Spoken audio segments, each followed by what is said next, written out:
और ये भी कथा सुना करते हैं कि जहाँ नैन पड़ी वहाँ नैना देवी, जीभ पड़ी जहाँ ज्वाला देवी, और धर पड़ी जहाँ वैष्णो देवी। ये देवी के अंग यहाँ यहाँ गिरे थे और वहाँ गाड़ दिए मंदिर, वहाँ बना दिए से बड़े बड़े स्ट्रक्चर, और फिर वहाँ ला दिए बौड़ी आत्मा के। देखो यहाँ माता की धड़ पड़ी थी, यहाँ आँख पड़ी थी, यहाँ जीभ पड़ी थी, ज्वाला जी का मंदिर गाड़ दिया। अरे भले आदमियों, वो तो एक यादगार बनाई थी कि ये जो ऐतिहासिक कथा है ये सत्य है। कभी आने वाले समय में इन शास्त्रों को कोई झूठा ना बता दे, इनमें जो लिखा है पुराणों में। भगवान शंकर ने कहा कि ऐसी गलती मत करना, सीता रूप मत बनाना, मेरे काम की नहीं रहेगी, क्योंकि तू मेरी माता के तुल्य हो जाएगी। जैसे ये तीन भाई हैं ब्रह्मा विष्णु महेश, बड़े का नाम बड़ा ब्रह्मा है, और सेकंड नंबर का विष्णु जी, और तीसरे नंबर का शंकर भगवान। तो ये परम आत्मा है, ये देवता है, इनके अंदर बहुत ही अच्छी नेकता होती है, श्रेष्ठता है, इसलिए परमात्म पद प्राप्त है इनको। तो इनके अंदर एक ऐसी शिष्टाचार और बहुत ही अच्छा जो है व्यवहार होता है। तो ये अपने बड़े भाई की पत्नी को माता के तुल्य मानते हैं। तो पार्वती जी से कहा भगवान ने कि तू सीता रूप मत बनाना, नहीं मेरे काम की नहीं रहेगी, फिर मेरी माँ के तुल्य हो जाएगी, मैं तुझे पुतनी रूप में स्वीकार नहीं कर पाऊंगा। तो यहाँ मन है, ये जालिम है। ऊपर से तो पार्वती ने कह दिया अच्छा जी नहीं करूंगी परीक्षा। भगवान शिव जी इधर उधर अपना सैर सपट्टे न गए, और पाछे पार्वती ने सीता रूप बना के और रामचंद्र की परीक्षा जाली। अब ये काल कौन है, ये काल का क्या खेल है? काल कहता है कि मेरे हाथ में, मेरे अंतर्गत जितने प्राणी हैं उन सब की बुद्धि मेरे हाथ में, जब चाह उनको ऑन कर दूं, जब चाह उनकी ऑफ कर दूं बुद्धि को।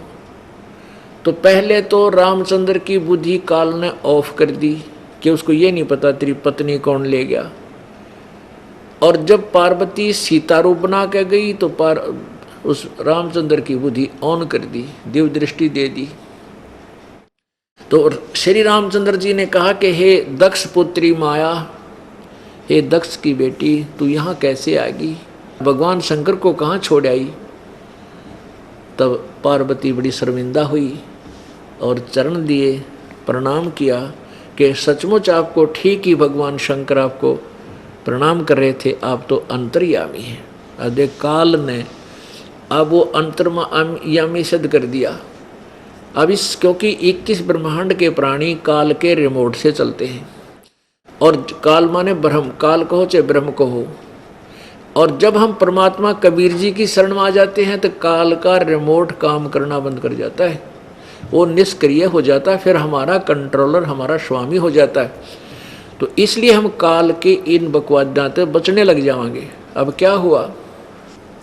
अब पार्वती घर आ गई।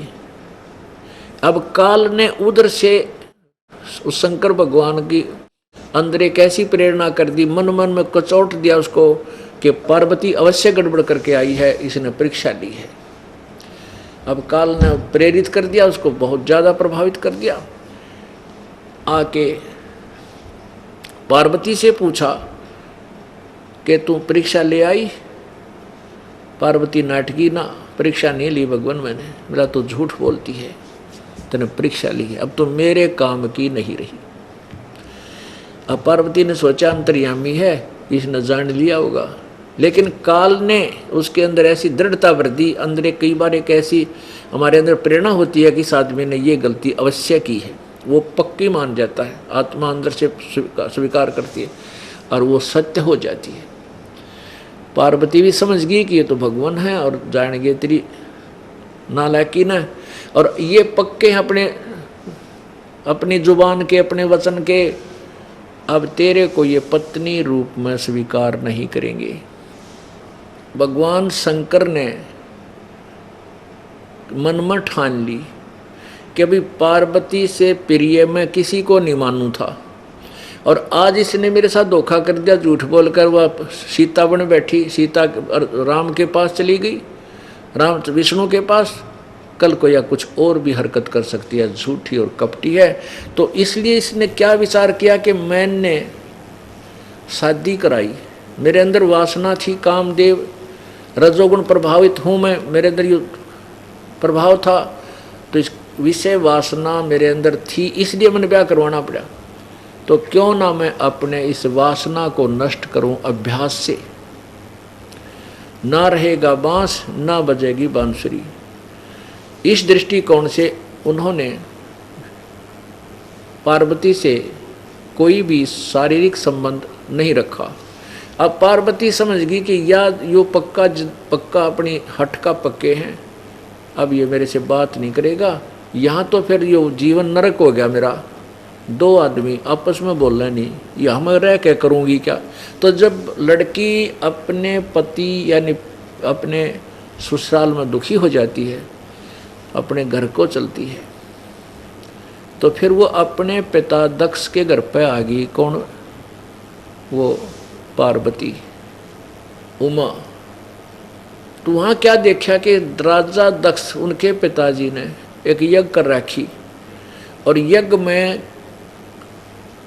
और अन्य जो बेटियां थी उन सब के पतियों को बुला रखा। उनमें से कोई नहीं आ सका किसी कारणवश, तो उनका अलग से आसन, और यज्ञ में जो प्रत्येक बेटी का हिस्सा निकालते हैं जो दान रूप में, तो उन सब जो नहीं आए थे उनका दान भी न्यारा रखा हुआ उनके आसन पर। जब पार्वती उस अपने घर में प्रवेश कर गई और उस यज्ञ मंडप में घूमने लगी, वहाँ देखा कि ये इतना बड़ा प्रोग्राम किया जा रहा है और हमें नहीं बुलाया पिता ने। तो वो अपनी माँ के पास गई। माँ से, बेटी माँ से ही कहती है जो कुछ कहना होता है अपने। उसने कहा, माँ तुमने इतना बड़ा प्रोग्राम, धार्मिक अनुष्ठान तुम कर रहे हो और हमें नहीं बुलाया, तुमने बहुत गलती की माँ। अब क्या किया था, पार्वती ने राजा दक्ष के विरोध करने पर भी भगवान शिव जी से शादी करी थी अपनी मर्जी तय। राजा दक्ष उनसे ब्याह कर शादी करने में राजी नहीं थे, कति विपरीत थे। इसलिए उन्होंने इनको, राजा दक्ष ने पार्वती जी को और शंकर जी को निमंत्रण नहीं भेजा। तो माँ कहने लगी, बेटी तूने अपनी मर्जी से अपने पिता के विरोध से ऊपर का होकर ब्याह कराया है, जिस कारण से तेरा पिताजी तेरे से अक्षुब्ध है।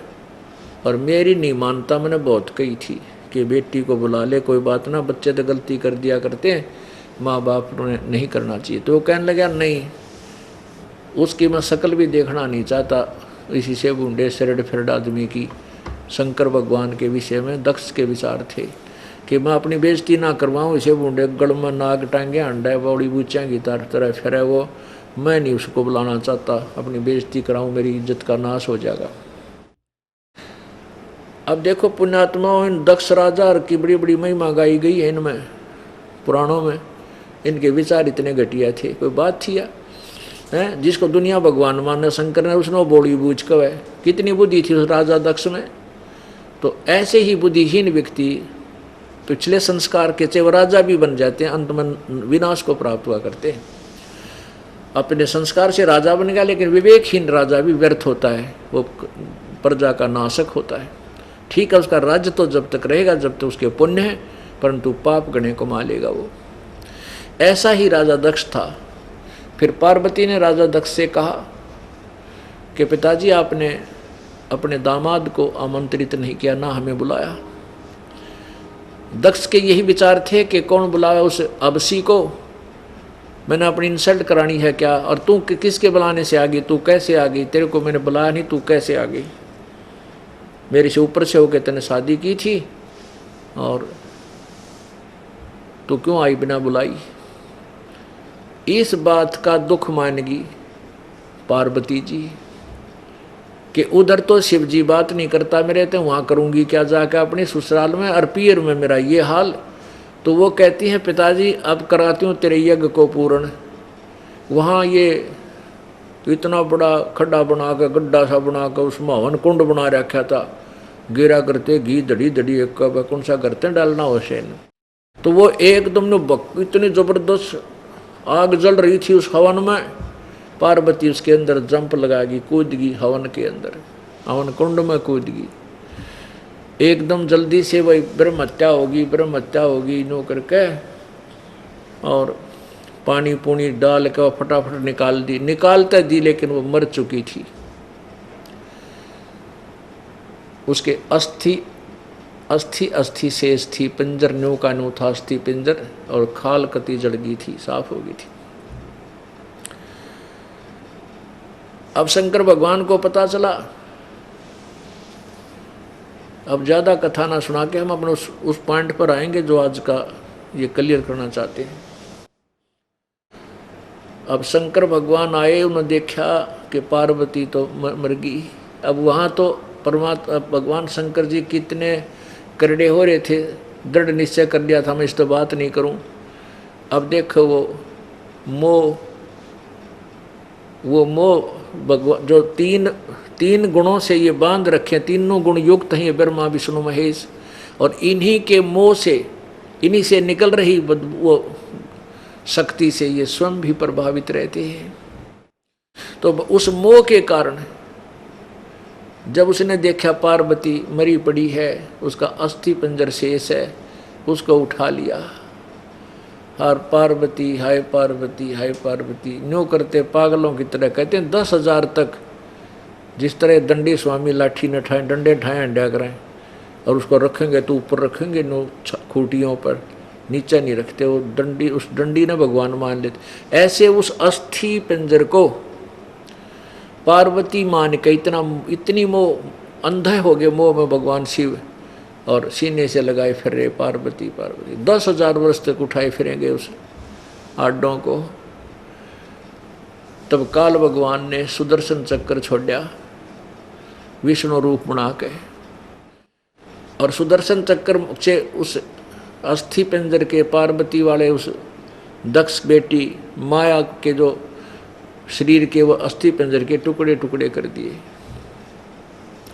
अब पुण्यात्माओं हमारी पूजाएं क्या बता रखी थी अनाड़ी से गुरुओं ने, हमारे धर्म गुरुओं ने, कहते हैं, और ये भी कथा सुना करते हैं कि जहाँ नैन पड़ी वहाँ नैना देवी, जीभ पड़ी जहाँ ज्वाला देवी, और धर पड़ी जहाँ वैष्णो देवी। ये देवी के अंग यहाँ यहाँ गिरे थे, और वहाँ गाड़ दिए मंदिर, वहाँ बना दिए से बड़े बड़े स्ट्रक्चर, और फिर वहाँ ला दिए बौड़ी आत्मा के। देखो यहाँ माता की धड़ पड़ी थी, यहाँ आँख पड़ी थी, यहाँ जीभ पड़ी थी, ज्वाला जी का मंदिर गाड़ दिया। अरे भले आदमियों, वो तो एक यादगार बनाई थी कि ये जो ऐतिहासिक कथा है ये सत्य है, कभी आने वाले समय में इन शास्त्रों को कोई झूठा ना बता दे, इनमें जो लिखा है पुराणों में। इसलिए ये यादगार अभी तक सुचारू रखनी थी, इनको बिल्कुल व्यवस्थित रखना था, सुरक्षित रखना था, कि आने वाला सभ्य समाज इन तथ्यों से परिचित हो कि सदग्रंथों में जो लिखा है वो आज तक प्रमाण है कि यहाँ दड़ पड़ा था तो वैष्णो देवी, जीभ पड़ी ज्वाला देवी, नैन पड़ी वहाँ नैना देवी। ये इन्होंने नैना देवी वगैरह ये अपने आप बना लिए, बाकी यादगार बनाई थी कि ये प्रमाण रहे आने वाले समय में। ये तो वो नैना देवी और वैष्णो देवी की पूजा होगी शुरू, जो कति व्यर्थ है, शास्त्र विरुद्ध है, किसी सदग्रंथ में प्रमाण नहीं है। पवित्र गीता जी और पवित्र वेद और पवित्र कबीर वाणी, कबीर परमेश्वर की जो के द्वारा दिया गया यथार्थ ज्ञान, वो जिसमें चारों वेद पुराण कुरान सब विद्यमान है, वो ज्ञान श्रेष्ठ है, सत्य है। उसमें लिखी जो पूजा वो सही है। कौन ब्रह्मा का पिता है, कौन विष्णु की मां, शंकर का दादा कौन है, हमको दे बता। ये जानने के लिए कृपया सुनिए जगत गुरु तत्वदर्शी संत रामपाल जी महाराज के अमृत वचन, सर्व पवित्र धर्मों के पवित्र शास्त्रों के आधार पर।